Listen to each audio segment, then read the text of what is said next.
السلام علیکم۔ شادی کو 1 مہینہ ہو گیا لیکن ابھی تک میرے شوہر نے مجھے ہاتھ بھی نہ لگایا۔ میں سمجھی شوہر نامرد ہے اور پھر میں ایک رات چھوٹے دیور کے کمرے میں چلی گئی اور جو وہاں میرے ساتھ ہوا، توبہ توبہ۔ میرا تعلق ایک مذہبی گھرانے سے تھا، ہم پر بہت سی پابندیاں تھیں، ابا ہر معاملے میں بہت سخت تھے۔ میں جوان ہوئی تو میرے رشتے آنے شروع ہو گئے۔ میں تینوں بہنوں میں بڑی تھی اور خوبصورت بھی تھی، اس لیے ایک سے بڑھ کر ایک رشتے آئے، لیکن ابا کا کہنا تھا کہ وہ کسی نیک اور دیندار انسان سے ہی میرا رشتہ کریں گے۔ پھر ابا نے ایک دن بتایا کہ ان کے ایک مرحوم دوست کا بیٹا ہے، بہت ہی دیندار ہے، نیک اور شریف لوگ ہیں، ہمارے گھر رشتہ لانا چاہتے ہیں۔ 2 دن بعد ہی ایک بڑی عمر کی عورت ہمارے گھر چلی آئی۔ اس نے بتایا کہ وہ لڑکے کی ماں ہے، دیکھنے میں وہ بہت ہی نیک اور پردے دار تھی۔ اماں ابا دونوں کو ہی لوگ سمجھ میں آئے اور دیکھتے ہی دیکھتے میرا رشتہ پکا ہو گیا۔ رخصتی کے وقت ابا نے مجھے سمجھایا کہ بیٹا، اپنے شوہر کی کوئی برائی لے کر نہ ہی ہماری دہلیز پر آنا اور نہ ہی کسی سے اس کا کوئی عیب بیان کرنا۔ وہ جو بھی ہے، جیسا بھی ہے، تمہارا شوہر ہے اور اب تمہارا کام ہے کہ تم اس کے ہر عیب کا پردہ رکھو اور اپنے خدمت سے اس کا دل جیت لو۔ میں نے ابا کی نصیحت کو پلو سے باندھا اور رخصت ہو کر اپنے سسرال پہنچ گئی۔ میں نے آج تک نہ ہی کبھی کسی نامحرم مرد پر نظر ڈالی تھی اور نہ ہی کسی کے لیے جذبات رکھے تھے۔ میں نے اپنا آپ اپنے شوہر کے لیے بچا رکھا تھا اور آج وہ رات آ گئی تھی جب میرے بھی دل کے ارمان پورے ہونے والے تھے۔ کافی انتظار کے بعد میرا شوہر کمرے میں آیا۔ وہ بہت ہی جوان اور خوبصورت تھا، بالکل میرے جوڑ برابر تھا۔ مجھے لگا کہ ابا نے میرے حق میں بہت ہی بہترین فیصلہ کیا ہے، لیکن مجھے کیا معلوم تھا کہ آنے والے وقت میں کیا ہونے والا ہے۔ میرے شوہر شاکر نے ایک انگوٹھی میرے ہاتھ میں پہنائی، ایک اچاٹ نظر مجھ پر ڈالی اور میرے پاس سے اٹھ کر چلا گیا۔ مجھے اس سے کچھ محبت بھرے جملوں کی توقع تھی، لیکن ایسا کچھ بھی نہ ہوا تھا۔ اس کا انداز بہت ہی عجیب تھا، میں اپنا دل محسوس کر رہ گئی۔ میرا شوہر لباس تبدیل کر کے آ کر بستر پر بیٹھا تو بہت عجیب طرح سے اپنے پیروں پر ہاتھ مارنے لگا، جیسے کسی بے چینی کا شکار ہو۔ کچھ ہی دیر میں اٹھ کر یہاں سے وہاں ٹہلنے لگا، کبھی اپنی انگلیوں کو آپس میں چٹکاتا تو کبھی اپنے پیروں کو سہلانے لگتا۔ کچھ سمجھ میں نہیں آ رہا تھا کہ اسے کیا ہوا ہے۔ میں پوچھنا چاہتی تھی لیکن ڈر لگ رہا تھا۔ اس نے جب مجھے چوں کا توں بستر پر بیٹھے دیکھا تو کہنے لگا، روشنی، لباس تبدیل کرو اور سو جاؤ، تم کب تک یوں ہی بیٹھی رہو گی؟ شادی کی پہلی رات مجھے اپنے شوہر سے ہرگز بھی ایسی امید نہ تھی۔ میرے دل میں اپنے شوہر کو لے کر طرح طرح کے خیالات آنے لگے، لیکن میں نے خاموشی سے لباس تبدیل کیا اور سونے کے لیے لیٹ گئی۔ حیرت کی بات تھی کہ نہ ہی میرا شوہر بستر پر آ کر لیٹا تھا، نہ ہی اس نے مجھے ہاتھ لگایا تھا، وہ سکون سے صوفے پر سو گیا تھا۔ اگلے دن میں اپنے گھر گئی تو دل میں آیا کہ اماں کو شاکر کے رویے کے بارے میں بتاؤں، لیکن پھر ابا کی بات یاد آ گئی، اسی لیے میں خاموش ہو گئی۔ سارا دن گزار کر رات کو گھر لوٹی تو پہلی بار میرا سامنا میرے دیور سے ہوا۔ وہ 13 سال کا بہت ہی خوبصورت بچہ تھا۔ میں نے فوراً اپنے چہرے پر دوپٹے سے نقاب ڈالا تو میری سانس غصہ ہو گئی اور کہنے لگی، میرا بچہ صرف 13 سال کا ہے، اتنا معصوم ہے، اس سے پردہ کرنے کی کیا ضرورت ہے؟ کیا تم یہ ثابت کرنا چاہتی ہو کہ ہم بد کردار لوگ ہیں؟ اپنی ساس کی بات سن کر میرے ہوش ہی ٹھکانے آ گئے تھے۔ میرا دیور بھی عجیب نظروں سے مجھے دیکھنے لگا۔ اس بچے کے سامنے میری ساس نے مجھے بہت کھری کھوٹی سنا دی تھی اور میں نہ چاہتے ہوئے بھی دیور کے آگے اپنا پلو ہٹا لیا۔ پلو ہٹتے ہی میرا دیور غور سے مجھے دیکھنے لگا اور میں اپنے آپ میں ہی شرمندہ ہونے لگی۔ میرے پردے کا بھرم ٹوٹ گیا تھا۔ میں سر جھکائے بہت دیر اپنی ساس اور دیور کے ساتھ ہی بیٹھی رہی۔ ساس نے تو کچھ نہ کہا تھا، البتہ میرا دیور بہت ساری باتیں کر رہا تھا۔ وہ بہت ہی معصوم سا تھا کچھ دیر ان کے ساتھ بیٹھ کر میں کمرے میں آئی تو شاکر کمرے میں ہی موجود تھے۔ مجھے دیکھ کر نہ ہی ان کے چہرے پر مسکراہٹ آئی تھی اور نہ ہی ایسا لگا تھا کہ وہ خوش ہوئے ہوں، بلکہ ان کے چہرے پر تو پریشانی نظر آ رہی تھی۔ میں نے کچھ جھجکتے ہوئے پوچھا کہ شاکر، آپ کو کوئی پریشانی ہے کیا؟ انہوں نے عجیب سی نظر مجھ پر ڈالی اور کہنے لگے، ہاں میں پریشان ہوں، لیکن تمہیں بتانے والی بات نہیں۔ ان کے نرم انداز پر مجھے کچھ ہمت ہوئی تو میں ان کے قریب ہی بیٹھ گئی اور محبت سے کہا کہ جو بھی بات ہے آپ مجھے بتا دیں، میں آپ کی بیوی ہوں۔ میری بات پر شاکر نے عجیب نظروں سے مجھے دیکھا اور کہنے لگے، نہیں، اس بات پر تم میرا ساتھ نہیں دو گی بلکہ مجھے چھوڑ کر چلی جاؤ گی، اس لیے بہتر ہے کہ مجھ سے کوئی سوال نہ کرو۔ وہ اٹھ کر صوفے پر جا کر لیٹ گئے، جس کا صاف مطلب یہ تھا کہ وہ مزید کوئی بات نہیں کرنا چاہتے اور نہ ہی آج بھی میرے ساتھ کوئی تعلق قائم کرنا چاہتے ہیں۔ میں خاموشی سے پھر اپنی جگہ لیٹ گئی، لیکن اس بار میرے دل میں ہلچل ہونے لگی تھی۔ ایسی بھی کیا بات تھی جو وہ مجھے نہیں بتا سکتے تھے اور نہ ہی مجھ سے اپنا رشتہ استوار کر سکتے تھے۔ اگلی صبح میری آنکھ شور شرابے سے کھلی اور اس شور شرابے نے میرے ہوش اڑا دیے تھے۔ ایسا لگ رہا تھا جیسے گھر میں طوفان آ گیا ہو۔ میں تیزی سے اٹھ کر دوپٹہ لپیٹتی کمرے سے نکلی تو میری جان ہی نکل گئی۔ میرے شوہر بری طرح میرے دیور کو پیٹ رہے تھے۔ ان کی ماں اپنے چھوٹے بیٹے حارث کو بچانے کی کوشش کر رہی تھی۔ میں نے آج سے پہلے کبھی کوئی لڑائی جھگڑا نہیں دیکھا تھا، اسی لیے میرے ہاتھ پاؤں کانپنے لگے۔ بڑی مشکل سے میری ساس نے 13 سالہ حارث کو شاکر سے بچایا تھا۔ شاکر اسے برا بھلا کہتے گھر سے نکل گئے تھے۔ حارث بری طرح رو رہا تھا۔ میں قریب گئی اور پوچھنے کی کوشش کی یہ کیا معاملہ ہے تو میری ساس نے الٹا مجھے ہی جھٹک دیا اور کہنے لگی، ارے فساد کی جڑ، تو اپنے کمرے میں جا، ساری برائی تیری وجہ سے ہی تو پھیلی ہے۔ ساس کی بات پر میں ہکا بکا رہ گئی۔ میں نے کیا تھا؟ میری آنکھ تو کھلی ہی اس جھگڑے کی آواز پر تھی۔ رات تک بھی سب کچھ ٹھیک تھا، پھر وہ مجھ پر کس بات کا الزام لگا رہی تھی؟ حارث کے ہونٹ سے خون نکل رہا تھا۔ میں نے جلدی سے پٹی لا کر اپنی ساس کو دی کہ شاید شاکر کی وجہ سے وہ مجھے برا کہہ گئی ہوں، لیکن انہوں نے تو باقاعدہ میرا ہاتھ جھٹک دیا۔ حارث روتے ہوئے اپنی ماں کے سینے سے لگا ہوا تھا اور میں اپنے کمرے میں لوٹ آئی تھی۔ سمجھ نہیں آ رہا تھا کہ ہوا کیا ہے۔ پہلے ہی میں شاکر کے رویے سے بددل تھی اور اب میری ساس کا لہجہ۔ دونوں بھائیوں کے درمیان کیا ہوا تھا مجھے تو یہ بھی علم نہ تھا اور قصوروار مجھے ٹھہرایا جا رہا تھا۔ مجھے شاکر کی واپسی کا انتظار تھا۔ وہ واپس آتے تو خود ہی مجھے کچھ بتاتے۔ سارا دن میں کمرے میں بند یہی سوچتی رہی کہ کوئی بھی بڑا بھائی بے وجہ تو چھوٹے بھائی کو اتنا برا نہیں پیٹ سکتا۔ یقیناً حارث کی کوئی غلطی ہوگی، لیکن پھر ساس مجھے کیوں الزام دے رہی ہیں؟ یہ بات سمجھ سے باہر تھی۔ رات گئے شاکر واپس لوٹے تو انہوں نے مجھ سے کوئی بات نہیں کی۔ میں نے خود ہی ان سے پوچھا کہ یہ صبح صبح کیا ہوا تھا؟ کوئی چھوٹے بھائی کو ایسے پیٹتا ہے کیا؟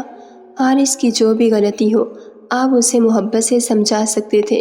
شاکر نے میری طرف دیکھا اور کہنے لگے، اگر تمہیں پتہ چل جائے نا کہ اس کی غلطی کیا ہے تو کبھی ایسی بات نہ کرو۔ آئندہ میرے سامنے اس کی حمایت نہ کرنا، ورنہ مجھ سے برا کوئی نہ ہوگا۔ اماں نے بھی اس کی بے جا حمایت کر کے اسے یہاں تک پہنچا دیا ہے۔ آئندہ اگر اس کی حمایت کی تو تمہیں تمہارے گھر بھجوا دوں گا۔ شاکر کی بات پر میرا دل ہی ٹوٹ گیا تھا۔ وہ کتنی آسانی سے مجھے واپس میرے گھر بھیجنے کی بات کر رہے تھے، جبکہ میں نے کوئی غلط بات تو نہیں کی تھی۔ اب میں بھی اس گھر کا فرد تھی اور یہاں کے معاملات جاننے کا مجھے پورا حق تھا۔ شاکر سونے کے لیے صوفے پر لیٹے تو کہنے لگے کہ حارث کے پاس مت جانا اور نہ ہی اس سے کوئی بات کرنا، وہ خود تو سو گئے۔ میری آنکھوں سے نیند اڑ گئی تھی۔ ایک معصوم سے بچے سے ایسا بھی کیا بیر ہو گیا تھا جو وہ اس کے دشمن ہی بن گئے تھے۔ میرا کوئی بھائی نہیں تھا اور حارث کو دیکھ کر مجھے وہ اپنے چھوٹے بھائیوں جیسا ہی لگا تھا، مگر شاکر تو بڑے ہی بے رحم نکلے تھے۔ نہ ہی مجھ پر ترس کھانے کو تیار تھے، نہ ہی اپنے بھائی پر۔ مجھے لگ رہا تھا وہ نامرد ہیں اور اسی بات کا غصہ اپنے بھائی پر بھی نکال رہے ہیں۔ یہ احساس بھی میرے لیے بہت تکلیف دہ تھا کہ میرا شوہر نامرد ہے، وہ مجھے زندگی کی کوئی خوشی نہیں دے سکتا۔ میں ساری رات تکیے پر لیٹ کر آنسو بہاتی رہی، کچھ بھی سمجھ نہیں آ رہا تھا، کس سے کہوں، کیا کروں۔ ابا تو میری کوئی بات نہ سنتے اور اماں کو بتانے کا بھی کوئی فائدہ نہیں تھا۔ چھوٹی بہنیں کنواری تھیں، ان سے اس طرح کی کوئی بات نہیں کر سکتی تھی۔ لگتا تھا آنسو بہانا ہی اب میرا مقدر ہے۔ اگلے دن میں باورچی خانے میں تھی، حارث میرے پاس چلا آیا اور آہستہ سے ناشتہ مانگنے لگا۔ میں نے اس کی شکل دیکھی تو مجھے بڑا ہی افسوس ہوا۔ میں نے اسے ناشتہ بنا کر دیا اور خود بھی اس کے پاس ہی بیٹھ گئی۔ میں بھول گئی تھی کہ میرے شوہر نے اس سے بات کرنے کے لیے منع کیا ہے۔ میں جاننا چاہتی تھی کہ اس کے بھائی نے اسے کیوں مارا پیٹا۔ میں نے نرمی سے کہا، حارث مجھے بتاؤ، تم نے ایسی کون سی غلطی کی جو بھائی نے تمہیں اتنا مارا ہے؟ اس نے میرے سوال کا کوئی جواب نہ دیا اور نظر چرا گیا۔ کہنے لگا، بھابھی مجھے معاف کر دیں، مجھ سے غلطی ہو گئی تھی، آئندہ ایسا کچھ نہیں کروں گا۔ مجھے اس کی بات سمجھ نہ آئی۔ میں نے کہا، حارث ٹھیک سے بتاؤ کیا کیا ہے جو معافی مانگ رہے ہو؟ وہ کہنے لگا، نہیں میں آپ کو نہیں بتا سکتا، بس آپ مجھے معاف کر دیں۔ وہ بہت ڈرا سہما سا لگ رہا تھا۔ میں نے اس کے سر پر ہاتھ رکھا اور کہا کہ تم فکر نہ کرو، میں بھائی سے بات کروں گی، وہ تمہیں معاف کر دیں گے۔ میری بات پر اس نے مسکرا کر میرا ہاتھ پکڑا اور کہنے لگا، بھابھی آپ بہت ہی اچھی ہیں۔ اس کا یوں ہاتھ پکڑنا مجھے کچھ عجیب سا لگ رہا تھا۔ میں نے جلدی سے اپنا ہاتھ چھڑایا اور باورچی خانے میں چلی گئی۔ مجھے تو حارث میں ایسی کوئی برائی نظر نہ آئی تھی جو شاکر کے غصے کی وجہ بنتی۔ شاید ان میں ہی کوئی کمی تھی اور وہ اسی کا غصہ نکال رہے تھے۔ لیکن ایک بات بہت عجیب تھی، صرف شاکر نے ہی حارث سے بات چیت بند نہیں کی تھی، بلکہ میری ساس بھی اس سے بات نہیں کر رہی تھی۔ وہ بچہ بالکل تنہا ہو گیا تھا۔ اس گھر کا ماحول مجھے ابھی تک سمجھ نہیں آیا تھا۔ ایک دو دن خاموشی سے گزر گئے۔ حارث زیادہ تر وقت اپنے کمرے میں بند رہتا اور یہی بات مجھے پریشان کر رہی تھی۔ عمر کے اس حصے میں اس کا تنہا رہ جانا اسے کسی نفسیاتی مسئلے کا شکار بنا سکتا تھا۔ لیکن میں نے شاکر کا مزاج دیکھ کر کوئی بات نہ کی تھی۔ اب بھی وہ صوفے پر ہی سو رہے تھے اور جس طرح کبھی کبھی وہ رات کو اٹھ کر بے چینی سے یہاں وہاں ٹہلتے اور پریشان دکھائی دیتے، مجھے لگ رہا تھا کہ ان کے ساتھ کچھ زیادہ ہی مسئلہ ہے۔ ایک رات تو میں نے انہیں دوا کھاتے بھی دیکھا تھا اور مجھے یقین ہو گیا تھا کہ وہ نامرد ہیں اور چھپ چھپ کر اپنا علاج کروا رہے ہیں۔ ایسے ہی ایک ہفتہ گزر گیا۔ ایک شام شاکر کام سے لوٹے تو ان کا مزاج کافی اچھا تھا۔ میں نے موقع دیکھ کر ان سے کہا کہ اب حارث کو معاف بھی کر دیں، کب تک اس سے بات نہیں کریں گے؟ آپ نے تو اس سے منہ ہی پھیر لیا ہے، وہ بیچارہ بہت زیادہ روتا ہے، پریشان ہے۔ اماں بھی اس سے بات نہیں کرتی، سارا وقت اپنے کمرے میں بند رہتا ہے۔ میری بات پر شاکر کا موڈ اچانک ہی خراب ہوا اور وہ کہنے لگے، حارث کے علاوہ تمہیں اور کوئی بات نہیں آتی؟ تمہارا دل بہت اس کے لیے تڑپتا ہے، بہتر یہ ہے کہ تم اس سے دور رہو اور اپنے کام سے کام رکھو، آئندہ میں تمہاری زبان سے اس کا نام بھی نہ سنوں۔ وہ اٹھ کر کمرے سے ہی باہر نکل گئے اور میں ہکا بکا رہ گئی۔ چھوٹے بھائی کو لے کر ان کا ایسا رویہ میرے لیے بہت ہی حیران کن تھا۔ ان کی آواز اتنی اونچی تھی کہ مجھے ڈر ہوا کہیں حارث نے ان کی بات ہی نہ سن لی ہو۔ ان کے جاتے ہی میں فوراً اپنے کمرے سے نکلی اور حارث کے کمرے میں گئی تو وہ بستر پر خاموشی سے بیٹھا تھا۔ شاید اس نے اپنے بھائی کی بات سن لی تھی۔ مجھے اس سے ہمدردی ہوئی تو میں نے کہا، حارث اپنے کمرے سے باہر نکلا کرو، سارا دن یہاں اکیلے بیٹھ کر کیا کرتے ہو؟ کمرے کی حالت بھی بہت زیادہ خراب ہو رہی ہے، کمرے کی صفائی کیوں نہیں کرواتے؟ کئی دفعہ میں نے اماں سے کہا ہے کہ تمہارے کمرے کی صفائی بھی کر دیتی ہوں، لیکن اماں تو اجازت ہی نہیں دیتی، کہتی ہیں کہ تم غصہ کرتے ہو۔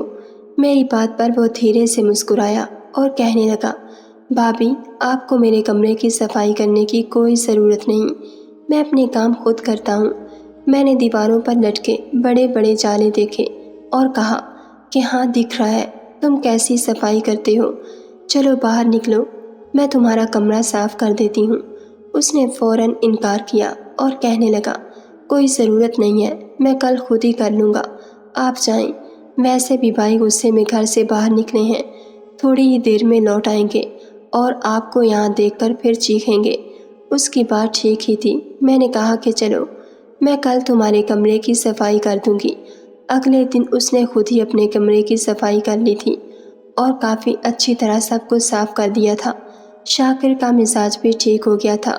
ایسے ہی ہماری شادی کو مہینہ ہو گیا۔ اس مہینے میں اگر کچھ نہ بدلا تو وہ شاکر کا حارث کے لیے رویہ تھا۔ وہ اب بھی اس سے ناراض تھے۔ پتہ نہیں ایسی کون سی بات تھی جو ان کا غصہ اتر ہی نہیں رہا تھا۔ میں اب اس معاملے میں تنگ آ کر خاموش ہو چکی تھی۔ مہینے بعد ایک رات میں نے شاکر سے کہا کہ آپ کب تک اس طرح مجھ سے دور سوئیں گے؟ آپ کیوں مجھے میرے بیوی ہونے کا حق نہیں دے رہے؟ میں پریشان ہو چکی ہوں۔ جو بھی بات ہے مجھے کھل کر بتا دیں۔ میری بات پر شاکر کو غصہ آ گیا اور کہنے لگے، یہ کیسی بات کرتی ہو؟ تمہیں کیا لگتا ہے میں کیوں تمہارے قریب نہیں آ رہا؟ کیا سمجھتی ہو تم مجھے؟ وہ غصے میں اٹھے، جوتے پہنے اور یہ کہہ کر نکل گئے کہ اب صبح ہی لوٹوں گا، رات اپنے کسی دوست کے پاس گزار لوں گا۔ تمہارے کسی سوال کا جواب میرے پاس نہیں۔ میں جان گئی تھی کہ وہ نامرد ہیں اور یہی بات چھپانے کی کوشش کر رہے ہیں۔ کافی دیر تک میں اپنے ہی کمرے میں بیٹھی روتی رہی اور پھر جب دل غم سے پھٹنے لگا تو اپنے آنسو صاف کیے اور کمرے سے نکل آئی۔ حارث کے کمرے کے دروازے پر نظر پڑی تو نیچے سے روشنی چھن چھن کر باہر آ رہی تھی۔ یقیناً وہ رات گئے جاگ رہا تھا۔ میں نے بنا سوچے سمجھے ہی اس کے دروازے پر ہاتھ رکھا تو دروازہ کھلتا ہی چلا گیا۔ شاید دروازے کی کنڈی نہیں لگی ہوئی تھی اور اندر جاتے ہی جو ہوا، میری جان نکل گئی۔ جو منظر میں نے دیکھا مجھے اپنی آنکھوں پر یقین ہی نہیں آیا۔ میرا 13 سالہ دیور یہ کیا کر رہا تھا؟ اس کی نظر مجھ پر پڑی تو سر پٹا گیا۔ شاید اسے معلوم نہیں تھا کہ میں اپنے کمرے سے نکل کر یہاں چلی آؤں گی۔ کہنے لگا، بھابی آپ یہاں کیا کر رہی ہیں؟ میں نے ایک زوردار تمانچہ اس کے منہ پر دے مارا اور کہا کہ تم بتاؤ تم یہ کیا کر رہی ہو؟ وہ گھبرا گیا اور رونے لگا۔ روتے ہوئے کہنے لگا، کچھ بھی نہیں، میں تو بس دیکھ رہا تھا کہ آپ اور بھائی رات کو کمرے میں کیا کرتے ہیں۔ اس کی بات سن کر میرے ہوش اڑ گئے۔ میں نے کہا، تمہارا دماغ تو ٹھیک ہے، تم اپنے شادی شدہ بھائی بھابھی کے کمرے میں جھانک رہی ہو، وہ بھی دیوار میں سوراخ کر کے۔ کیا تمہاری اماں اور بھائی کو یہ بات معلوم ہے؟ میری بات پر اس کے چہرے کا رنگ اڑ گیا اور کہنے لگا، ہاں بھائی اور اماں کو معلوم ہے، اسی وجہ سے بھائی نے مجھے پہلے بھی مارا تھا اور مجھ سے وہ بات بھی نہیں کرتے۔ انہیں پتہ ہے کہ میں کبھی کسی سوراخ سے جھانکتا ہوں تو کبھی کسی در سے۔ میں کیا کروں؟ میں اپنی عادت سے مجبور ہوں۔ میرا دل چاہتا ہے کہ میں آپ دونوں کو چھپ چھپ کر دیکھوں اور مجھے پتہ چلے کہ شادی کے بعد کیا ہوتا ہے۔ میرے دوستوں نے مجھے بہت سی باتیں بتائی ہیں اور اسی وجہ سے میں بے چین رہتا ہوں۔ میں نے اپنا سر پکڑ لیا تھا۔ میں سوچ بھی نہیں سکتی تھی کہ ایک 13 سالہ بچہ ایسی حرکت بھی کر سکتا ہے۔ اسی لیے میرا شوہر حارث سے اس قدر ناراض تھا۔ وہ اپنے چھوٹے بھائی کو سمجھا سمجھا کر تھک چکا تھا اور مار بھی چکا تھا، لیکن حارث میں کوئی تبدیلی نہیں آئی تھی۔ اس سے پہلے کہ میں کچھ کہتی میری ساس چلی آئی اور کہنے لگی، بہو تم اتنی رات کو یہاں کیا کر رہی ہو؟ میں نے اپنی ساس کو دیکھا اور کہا، آپ کا بیٹا ان سوراخوں سے ہمارے کمرے میں جھانک رہا ہے۔ کیا آپ کو پتہ نہیں؟ آپ تو ہر بات کا قصوروار مجھے ہی ٹھہراتی آئی ہیں۔ میری ساس کی آنکھوں میں آنسو آ گئے اور کہنے لگی، کیا کروں، بیوہ عورت ہوں، یہ 2 ہی بیٹے میرا سہارا ہیں۔ بڑا بیٹا تو بہت ہی نیک اور دیندار بن گیا، لیکن اس چھوٹے کو نہ جانے اسکول میں کیسی صحبتیں ملیں کہ یہ بہت ہی باغی ہو گیا ہے، ہر گندی حرکت میں پڑ چکا ہے۔ میں نے اسے بہت سنبھالنے کی کوشش کی، لیکن یہ ہے کہ سدھرتا ہی نہیں۔ اسی لیے میں تمہیں اس سے دور رکھنا چاہتی تھی۔ جب بھی تمہیں برا بھلا کہتی کہ شاید تم اس سے دور ہو جاؤ، لیکن تمہیں تو اس سے بہت ہی ہمدردی ہو گئی۔ اب جب تم جان ہی چکی ہو تو سن لو، جب تم رخصت ہو کر یہاں آئی تھی تو اتفاق سے شاکر تمہارے پاس آنے سے پہلے اس کے کمرے میں چلا آیا۔ اس وقت حارث اسی طرح اس سوراخ سے تمہارے کمرے میں جھانک رہا تھا اور شاکر کو اسی وقت اس کی حرکات کا پتہ چل گیا تھا۔ شاکر نے کافی دیر اسے سمجھایا لیکن یہ اپنی حرکتوں سے باز نہ آیا، اور پھر ایک صبح شاکر نے اسے دروازے کے نیچے سے جھانکتا ہوا پکڑ لیا اور اسے خوب مارا۔ مجھے بھی اس کی حرکتوں کا علم ہو چکا تھا۔ میں نے بھی لاکھ سمجھایا لیکن پتہ نہیں یہ کون کون سے طریقوں سے تمہارے کمرے میں جھانکنے کی کوشش کرتا ہے۔ مجھے تو ڈر ہے کہ کہیں شاکر اسے گھر سے ہی نہ نکال دے۔ میری ساس نے روتے ہوئے میرے آگے ہاتھ جوڑ دیے اور کہنے لگیں، بہو میں بہت مجبور ہوں، بیٹوں کی محبت میں ماں ایسی ہی دیوانی ہوتی ہے، کیا کروں؟ میں ان دونوں کو خود سے الگ نہیں کر سکتی، تم ہی کوئی راستہ نکالو جو یہ سارا معاملہ حل ہو جائے۔ میں نے بہت محبت سے حارث کو سمجھایا کہ آئندہ ایسی کوئی حرکت نہ کرے۔ میں خود اس کے اسکول گئی اور اس کے اساتذہ سے بات کی، اس کی صحبتیں بدلوائیں، خراب لڑکوں سے اس کی دوستیاں ختم کروائیں، اس کے ہاتھوں سے موبائل فون لے لیا، اور پھر دھیرے دھیرے اس کے اندر تبدیلی آتی چلی گئی۔